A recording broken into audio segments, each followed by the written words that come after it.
Okay, conversation getting heavy in the soup kitchen. Everybody's waiting to feed the poor, and we're talking about politics. And a good point somebody brought up.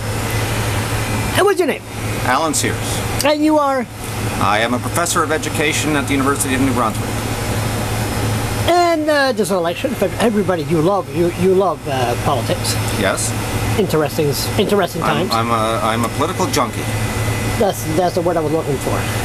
I should do this interview with food in my mouth. Okay. Excusez-moi. Now, something happened last year. Now, Keith Ashfield. Do you think he'll be re-elected?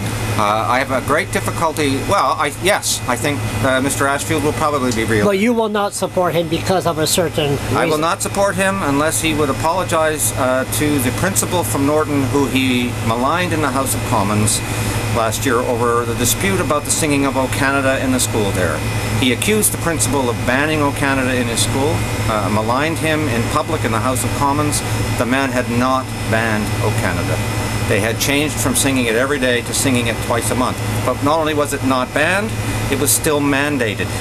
And it wasn't a decision the principal made on his own, it was a decision made by the total school community. So he didn't find out, in my view, he and other politicians didn't find out the facts.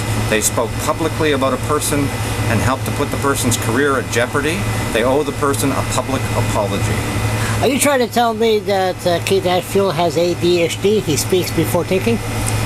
I think lots of politicians speak before knowing all the facts, and in this case, they spoke publicly about a man who was trying to do the best he could for his school and the community. They hadn't spoken to him, and they helped to put his career at risk.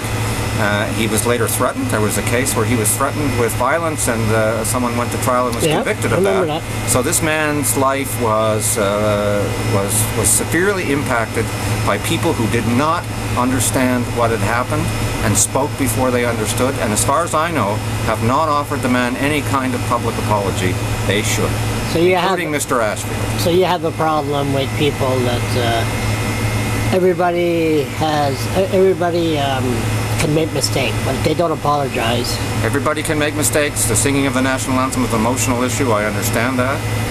But before you malign an ordinary person in the nation's parliament, you should make sure you have your facts right. If you find out you've done it and you had your facts wrong, I think if the accusation was made publicly, the apology should also be made publicly. Well said. Talk to that. Thank you.